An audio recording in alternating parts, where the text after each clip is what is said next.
Okay, welcome to Music 261, part 2 of our class that is dealing with how to help elementary teachers use music in their classrooms. And obviously, Music 260 was a lot about learning musical concepts and then using those musical concepts as we teach them to young children, and was geared more toward somebody who would be a music teacher exclusively or as part of their job. And I remember when I was in elementary school, we didn't have a music teacher in my school. So if we did music, it was the core content teacher that taught us music. And we would learn songs, we did dances, we did lots of things with music in the classroom, even without a specialized music teacher. So it's important to gain those skills because you'll never know where you'll end up teaching and what you'll be called to do. Sometimes principals ask for hard things, but that's the purpose of that class. Now as we go into 261, you'll see that we're dealing more with how to integrate music into core curriculum. So this is more probably what you need as a music or as a core curriculum elementary teacher teaching math and English and science and social studies. How can you implement music to help students learn concepts?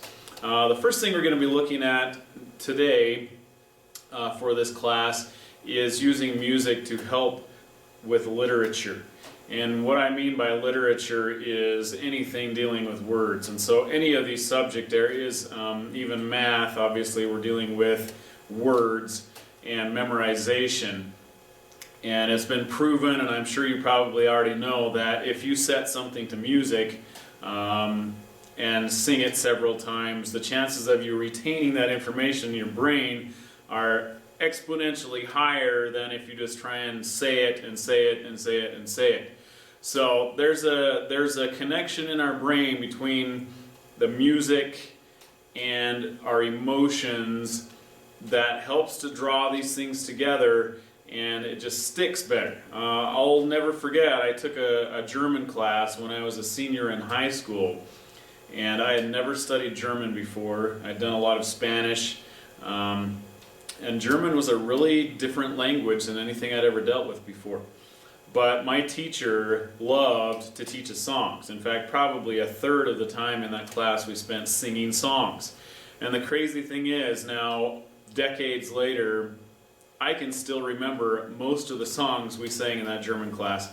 And I've never even looked at the words or the sheet music for them. They're just still stuck up in here because we sang them a lot. And we enjoyed them. We had fun with them. And most of the meanings of the words aren't there, but the songs and the words are. So memorization is really, really facilitated by music, and I hope you will take the time to allow students to use this tool in your classrooms. What I'm going to do on this video is show you a few examples. Some of these are really basic and kind of beginner level. Obviously, we've all used these before. Probably the first song that we learned in our childhood is this one right here, and this is kind of a newer version of it, but here is the ABC song. I'm just going to turn this on and let you watch it for a second. This is a YouTube version which is modernized with Frozen.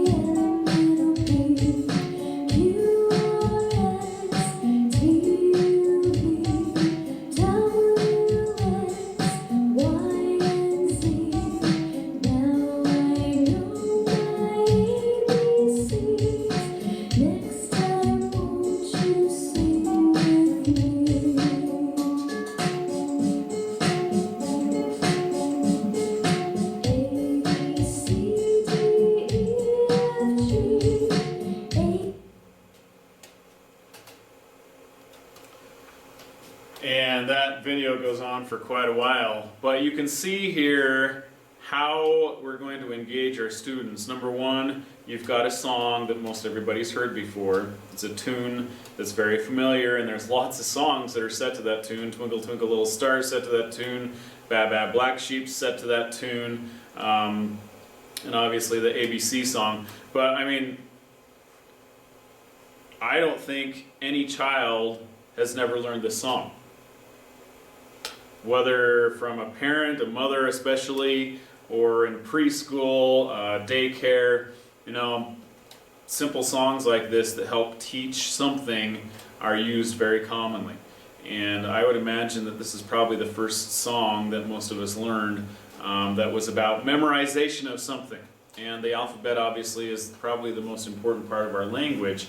So here we have a video that's showing them the letters with a nice interesting font that looks kind of frozen. It's got a picture of a Disney character which is engaging, and then it's got the song to go with it that's going to help them memorize those letters as they see them. And the interesting thing is, we've only watched a minute and a half of this video. It goes on for another 10. Just repetitions, repetitions, repetitions. And a lot of times we don't realize how important it is to repeat things over and over, even when it's set to a song. You're not going to memorize the alphabet in one singing of this song with a 3-year-old. It's got to happen several times. So there's a preliminary example. We're all familiar with that one. Let's now move to another one. This is one of my favorite ones, and the students really love to sing this. This is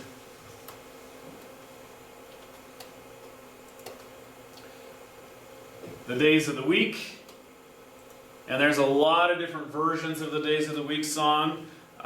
This one is the Addams Family tune, which I think is a little bit more energetic and fun. So let's watch this. Another good way to memorize the days of the week. Days of the week, days of the week, days of the week, days of the week, days of the week. There's Sunday and there's Monday, there's Tuesday and there's Wednesday, there's Thursday and there's Friday, and then there's Saturday. Days of the week, days of the week, days of the week, days of the week, days of the week. Okay, so another great example of memorization of important facts or words. Here we have the days of the week.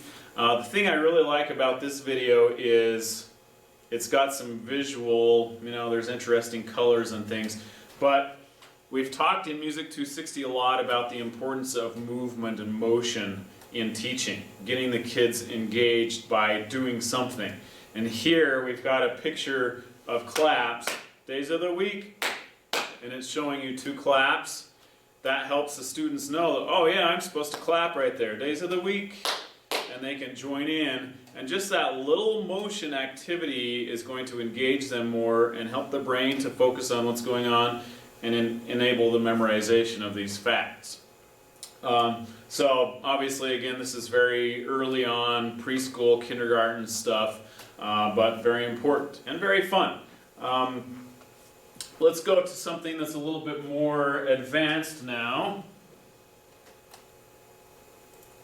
So we're talking later on, and I don't know, since I'm not a core curriculum teacher, I don't know all of the when you teach what in the grade levels, but there was an awesome musical adventure created by some amazing musicians and educators a while back called Schoolhouse Rock. I'm guessing you've probably heard of that. If you haven't, you better get to, because it's a wonderful presentation. But Schoolhouse Rock is just a bunch of songs, kind of in a story, but not really, that are put together, and they're all about different types of language and math and other things. And it's just a fun presentation and a wonderful way for students to learn. But here is the song on prepositions from Schoolhouse Rock.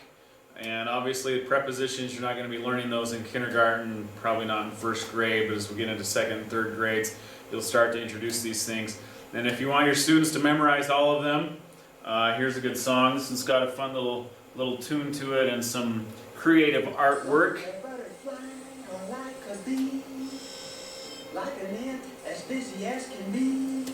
These little words we call the busy bees. Preposition. 9 or 10 of them do most all of the work. On, to, with, in, from, by, for, at, over, across. And many others do their job, which is simply to connect their noun or pronoun object to some other word in the sentence.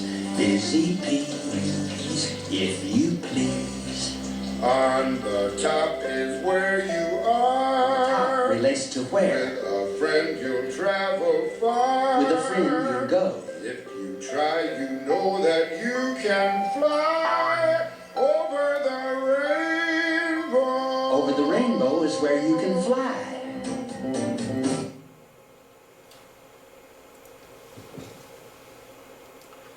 So that's an older video. As you can see, it's a little outdated, but there's still a lot of colors. There's a lot of fun things that the children are going to laugh at and enjoy. Just talking about fun things, you know, we all like rainbows and watching ants in a line, but interesting things to engage and to help them to memorize and understand what a preposition is, its purpose in a sentence. Let's look at another example. This is just a group of teachers that came up with their own example of a song to memorize the prepositions. Schoolhouse Rock's not necessarily memorizing each individual word, but just teaching you what a preposition is. But this is a song to learn all of the prepositions that you need to learn. So here's a few teachers singing that. Let's try this one out.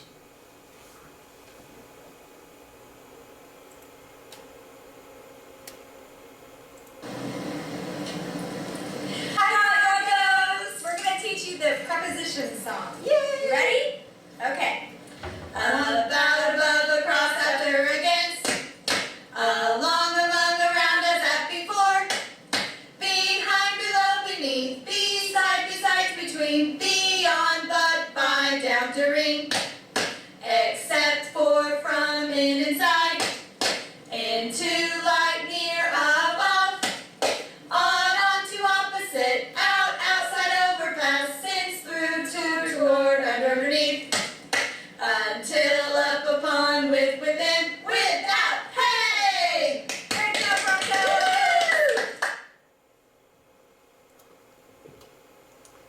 Okay, so there's some teachers that understand the importance of music, and you'll notice a couple things about what they've done here. Number one, they've taken just a simple folk song that the children are probably already going to know, and made it so that they can fit the prepositions into that tune.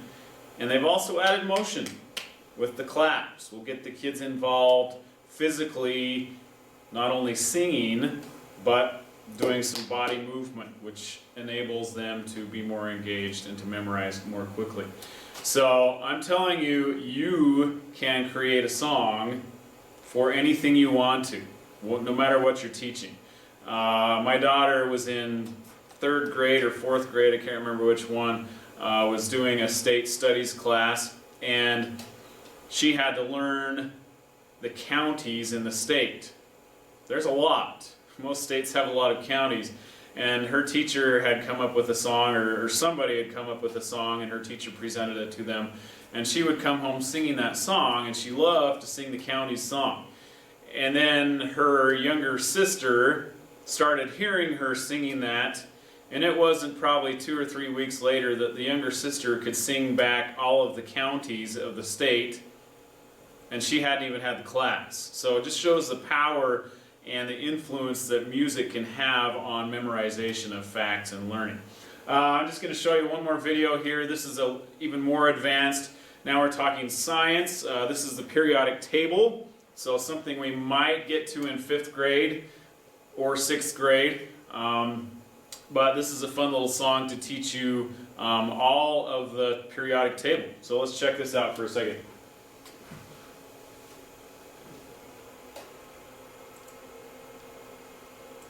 Get the book at asapscience.com.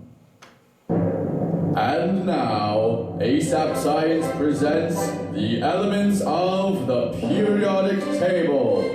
There's hydrogen and helium, then lithium, beryllium, boron, carbon everywhere, nitrogen all through the air, oxygen so you can breathe, and fluorine, right at the sign. Sodium for salty types. Magnesium, Aluminium, silicon. phosphorus, Then sulfur, chlorine, and argon. potassium, Calcium, so you'll grow strong. scandium, Titanium, vanadium, and chromium, and manganese. This is the periodic table. No gas is stable. Halogens and alkali react aggressively. Each period will see new outer shell electrons are added, moving to the right.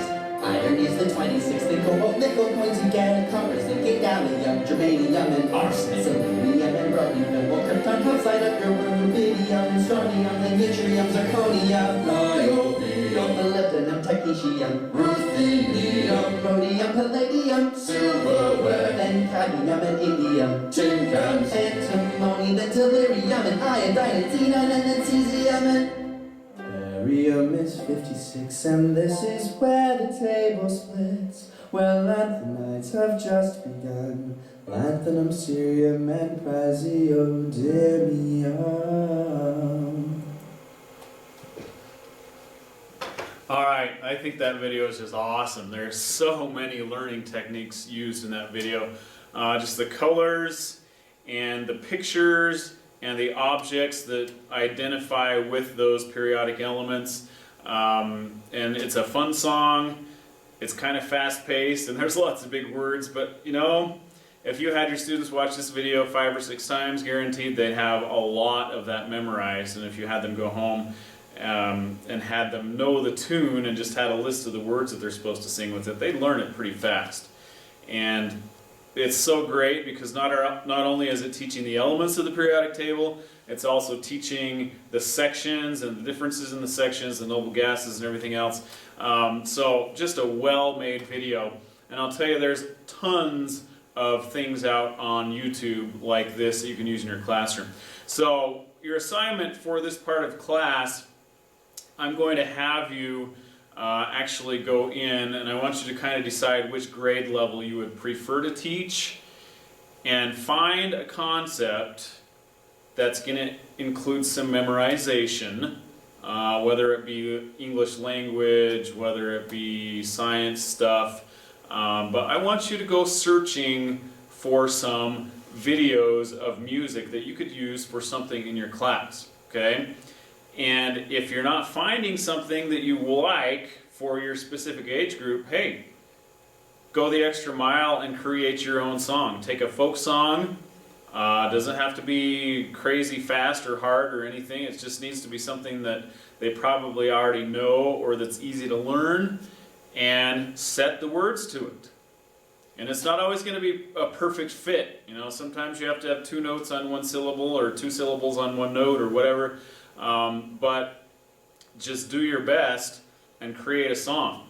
And really, it's not that hard. I do this all the time with my children at home. We'll be talking about something, and somebody will start singing a song or something, and all of a sudden, everybody around the dinner table is changing the words of the song to make it silly or whatever. It's not hard to change the words to fit what you need. So, you know, think of 3 or 4 different songs and see which one fits the best.